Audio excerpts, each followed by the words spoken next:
Prochain sujet, c'est un de Flux Saint-Gelais qui veut qu'on nomme 3 personnes qu'on voudrait composter et pourquoi.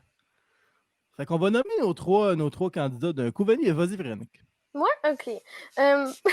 Mon premier, c'est Georges Larac que j'ai écrit parce que il est plein de bonnes choses, cet homme-là. Fait que je pense qu'il ferait pousser mes plantes plus vite. C'est ça. L'autre, c'est Horacio Arruda.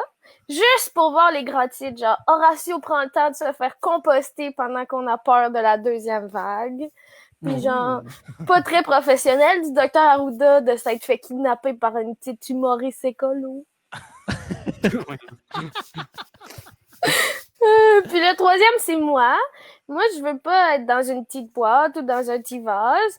Je voudrais aider un petit arbre à devenir un grand arbre. Ou genre me faire bouffer par des antilopes. C'est le grand cycle de la vie. Bon, finalement, je composte juste du monde que j'aime bien parce que le compost, c'est bon. Le monde que j'aime pas, il mérite juste les dons. Voilà. C'est bon, ça. Bon, ben là, nous, on composte juste du monde qu'on n'aime pas. Fait qu'on oui, allez-y, les haters. On se sent mal. Vas-y, Daniel. Ben moi, j'aimerais beaucoup composter notre ministre de l'Environnement au Québec dans un sol pauvre pour lui permettre d'enrichir autre chose que des promoteurs immobiliers. Oh my god, wow! Voyez-vous? Ça, c'était... Je vais aller sharer le live sur la page de Lucam, je pense.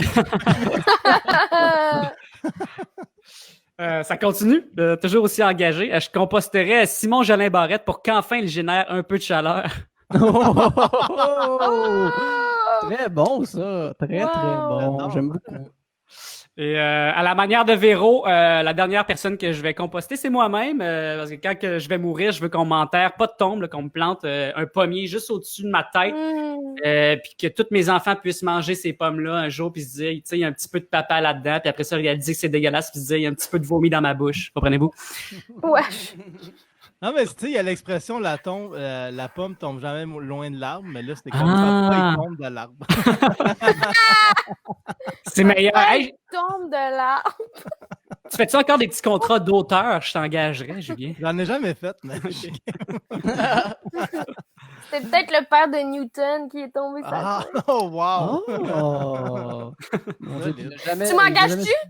T'engages. Non, mais moi, par exemple, c'est vrai-là, tu sais, la pomme tombe jamais loin de l'arbre. Pourquoi c'est pas juste le pommier? Tu sais?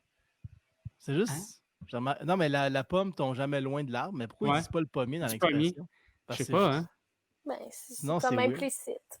C'est parce que ça se dit arbre, c'est plus vite que pommier. Fait que c'est moins de syllabes. Ça fait moins de P dans les micros. Il n'y a pas de répétition. C'est pour ça, je pense. Ah, c'est ça. Bonne idée. Bonne idée. Je vais aller avec mes personnes à composter. Ben moi, j'avais Bianca Lompré. Parce que puisque le papier de toilette, c'est aussi compostable, François Massicotte va pouvoir aller la rejoindre. C'est cute. Oh my god. Cute? Non. Non, mais c'est comme les couples qui sont enterrés ensemble, mais là, ils vont être compostés ensemble. Ouais. Éric Lapointe, pour qu'il puisse enfin avoir sa terre promise. Oh! J'ai aimé ça. Et Steven Guilbeault, parce que si on le paye assez cher, il peut faire n'importe quoi. Engagé. J'en ai un bonus, ça c'est 3 en 1. Mathieu Bock-Côté, Richard Martineau et Sophie Durocher. Ça va aider le Journal de Montréal à devenir une entreprise zéro déchet. Ah! J'aime ça. Merci. Vas-y, bon. Alex. Alors, moi, les 3 que je vais nommer, ça ne sera pas des surprises parce que c'est déjà des pleins de marde, donc ça va être facile à composter. Le premier, j'ai déjà nommé Jeff Bezos, hein, parce que juste si on le compostait, ben, il aiderait un peu la planète déjà plus que maintenant, puis on pourrait utiliser toute sa richesse pour sauver le monde. Deuxième, Éric Duhem, parce que juste de le composter, ça serait ironique étant donné que lui-même ne composte pas. Ça serait quand même plaisant. Puis, en dernier, ben, Alain Terrien, hein, le fameux député du Bloc québécois, on parle beaucoup parce qu'à écouter ses propos, ben, cet homme-là est pas mal passé de date.